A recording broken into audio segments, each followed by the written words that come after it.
জয় শ্রী প্রেমানন্দ মহারাজের জয়। আচ্ছা, সত্যিই কি আমরা স্বাধীনতার এতদিন পর এসেও, স্বাধীনতার এত বছর পর এসেও আমরা কি সত্যি সত্যি স্বাধীন? যে সমাজে মেয়েরা ছোট জামা পরলে তারা অপরাধী হয়, যে সমাজে মেয়েরা রাত্রিতে বাড়ি ফিরলে অপরাধী হয়, যে সমাজে মেয়েরা ভালো মন্দ খাবার খেলেও অপরাধী হয়, যে সমাজে মেয়েরা নিজের মন মতন চলতে পারে না, নিজের মন মতন সাজতে পারে না, সেই সমাজে সত্যিই কি আমরা স্বাধীন হয়ে আছি? যে সমাজে এসে তিলোত্তমা বিচার পায় না, যে সমাজে এসে আমাদের মতন কতই না সাধারণ মেয়েরা গঙ্গার জলে ভেসে গেছে এতদিনে। যাই হোক, আমি সত্যি সত্যি চাইবো আমার সন্তান যেন তিলোত্তমা, দ্বিতীয় তিলোত্তমা বা পঞ্চম বা ষষ্ঠ তিলোত্তমা যেন না হয়ে ওঠে। আমি চাইবো আমার সন্তানকে স্বাধীন আকাশের নিচে স্বাধীনভাবে বড় করে তুলতে।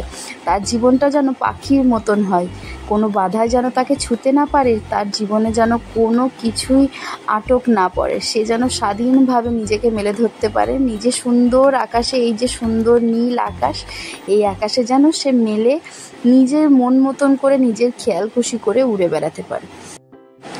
আমি কিন্তু নিজেকে স্বাধীন মনে করি, মানে স্বাধীন মানে ভীষণ স্বাধীন। আমি আমার বাড়ির তরফ থেকে সেরকম কোনো আটক পাইনি, আর আমি সেটার কোনো খারাপ, মানে কি বলবো, খারাপ ব্যবহারও করিনি। আমাকে প্রচণ্ড খোলামেলাভাবে চলতে দেওয়া হয়েছিল। আমি যতদিন পড়াশোনা করেছি ততদিন আমি আমার মনের মতন ঘুরেছি ফিরেছি, খেয়েছি বেরিয়েছি। তাই বলে হ্যাঁ, তার যে সুযোগ সুবিধাগুলো, মানে যে খারাপ সুবিধা নেব সেরকম কোনো কিছু কাজই করিনি।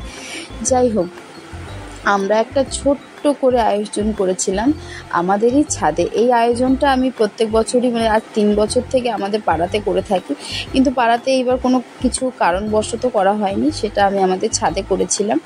আর আমাদের পাড়ার কিছু মানুষজনও এসেছিলো, আর ছোটো ছোটো বাচ্চাগুলোকেও ডেকেছিলাম, তাদের জন্যও একটু টিফিনের ব্যবস্থা করেছিলাম। একদমই ছোট করে, মানে কি বলবো, আমার যতটা ক্ষমতা বা আমার বাড়ির লোকের যতটা ক্ষমতা সেরকমভাবেই আমরা চেষ্টা করেছিলাম।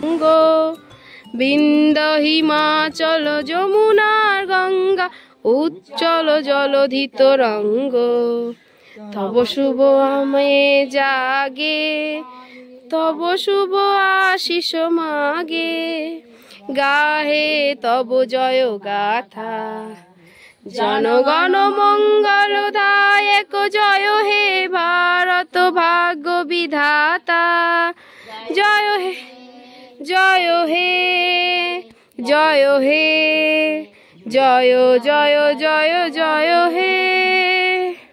না ওটা দাদা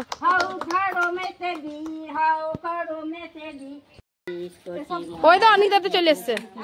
না না না, প্রণাম করো, প্রণাম করো, নানি প্রণাম করো, রানী প্রণাম করো। ওই দা ওর আবার প্রণাম, আবার শুয়ে পড়বে ও। বাস আমার ছাদে আজকে চাঁদের হাট, কি মিষ্টিটাই লাগছে তাই না? কি সুন্দর নেচে বেড়াচ্ছে, ঘুরে বেড়াচ্ছে। এখন তারা কিছুই জানে না যে পরে বড় হয়ে কি কি তাদের জীবনে আছে, কত আটক আছে, কত কি নাই আছে, কত যুদ্ধ আছে, কত যুদ্ধ করে, কত লড়াই করে তাদেরকে আগে বেরোতে হবে। প্রত্যেকটা মেয়ে ফুলের মতন সুন্দর, তাদেরকে ফুলের মতন করেই বড় করে তুলুন, তাদের জীবনটা যাতে ফুলের মতন সুন্দর হয় সেই চেষ্টাটাই করুন। আমি সত্যি বলছি, আমি কিন্তু চাই আমার জীবনে আর আমার নিজের কোনো ইচ্ছা বলতে কোনো কিছুই নেই, আমি সমস্তটাই ওর ওপরেই রেখেছি। আমি চাই যে ওকে পৃথিবীর সব সুখ যেন তার কাছে এনে দিতে, সেটা আমার ক্ষমতা মতন। তাই বলে কি আমি আম্বানির সঙ্গে নিজেকে তুলনা করব? না, সেরকম কিছুই না। আমি চাই যেন ওর জীবনটা সত্যিই সুন্দর হয়ে উঠুক, সেটা আমার জন্যেই হোক বা আমার পরিবারের জন্যই হোক। প্রত্যেকটা মেয়েকে তার পাওনাটুকু দেওয়ার দরকার, তার মনের ইচ্ছাটা পূরণ করা দরকার। তারপর কপালে কি আছে সে তো উপরওয়ালা জানে। যাই হোক, ওদের জন্য এই যে ছোট্ট একটা আয়োজন করা হয়েছিল, কেক আনা হয়েছিল, আর ওই যে কলা আর চকলেট। তোমাদের এই ভিডিওটা কেমন লাগলো?